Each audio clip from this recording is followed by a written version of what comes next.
সিদ্ধ করা ডিমের সাথে পাকা টমেটো, নতুন আলু ও পেঁয়াজ দিয়ে অসম্ভব মজার একটা রেসিপি শেয়ার করব। গরম গরম ভাতের সাথে লাঞ্চ কিংবা ডিনারে এই রেসিপিটি থাকলে আর কিছু লাগবে বলে মনে হয় না। Hello everyone, welcome to cook with Plabani. চলুন তাহলে কথা না বাড়িয়ে চলে যাই মূল ভিডিওতে। রান্নার জন্য চুলায় অলরেডি একটা ফ্রাই প্যান গরম করে নিয়েছি। দিয়ে দিলাম হাফ কাপ রেগুলার রান্নার তেল। তারপর এর মধ্যে বসিয়ে দিলাম 4টি সেদ্ধ করা ডিম। 5টি বড় সাইজের নতুন পেঁয়াজ 4 টুকরো করে দিয়ে দিলাম। আর নিয়েছি 2টো বড় সাইজের নতুন আলু। আলুগুলো খোসা ছাড়িয়ে টুকরো করে নিয়েছি। এরপর দিয়ে দিচ্ছি কয়েকটা কাঁচামরিচ। আর ঝালের পরিমাণটা আপনারা বুঝে দিবেন, যে যেমন ঝাল খেতে পছন্দ করেন। আর এই রান্নাতে আমি লাল মরিচের গুঁড়াও ব্যবহার করব, সেজন্য আমি 3টা কাঁচামরিচ দিলাম। বড় সাইজের একটা টমেটো 4 ফালি করে বসিয়ে দিলাম। অ্যাড করে দিচ্ছি 1 চা চামচের মতো লবণ। লবণটা দিয়ে এটাকে নেড়েচেড়ে উল্টে পাল্টে মিশিয়ে নিচ্ছি। কিছুক্ষণ এটাকে ভেজে নেব।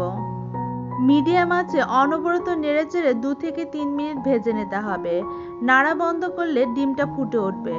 ভাজা হয়ে গিয়েছে। এ পর্যায়ে দিয়ে দিচ্ছি গুঁড়া মশলা। 1 চা চামচ হলুদ গুঁড়া, 1 চা চামচের একটু বেশি পরিমাণ দিলাম লাল মরিচের গুঁড়া, 1 চা চামচ ধনে গুঁড়া, হাফ চা চামচ দিয়েছি জিরা গুঁড়া। এবার মশলাগুলোকে ভালো করে ভেজে নেব। সময় নিয়ে মিডিয়াম আঁচে 1 থেকে 1.5 মিনিট মশলাগুলোকে ভেজে নিলাম। এখন অ্যাড করে দিচ্ছি বাটা মশলা। প্রথমে দিলাম 1 টেবিল চামচ আদা পেস্ট, তারপর দিলাম 1 টেবিল চামচ রসুন পেস্ট। এবার আরও কিছুক্ষণ মশলাটাকে কষিয়ে নেব। আরও 2-3 মিনিট মশলার সাথে ডিম, আলু ও টমেটোটাকে কষিয়ে নিলাম। এখন অ্যাড করে দেব পানি। পানি দিয়ে দিচ্ছি 1.5 কাপের মতো। এবার নেড়েচেড়ে মিশিয়ে নেব। তারপর এটাকে ঢাকনা দিয়ে ঢেকে 5-6 মিনিট রান্না করে নেব। ফিরে এলাম 5-6 মিনিট পর। আমি ঢাকনাটাকে উঠিয়ে নিচ্ছি। এবার নেড়েচেড়ে মিশিয়ে নেব। সেই সাথে টমেটো ও কাঁচামরিচগুলোকে একটু থেতো করে দেব। এতে ঝোলের সাথে টমেটোটা ভালো করে মিশবে, খেতে ভালো লাগবে।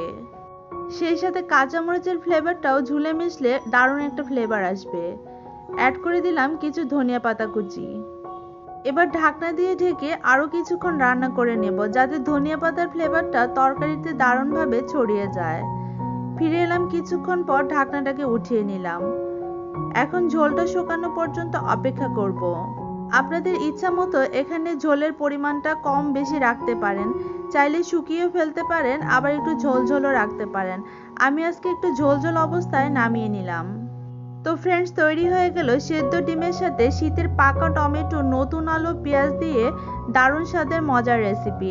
আশা করি আজকের রেসিপিটি ভালো লেগেছে। সবাই ভালো থাকবেন।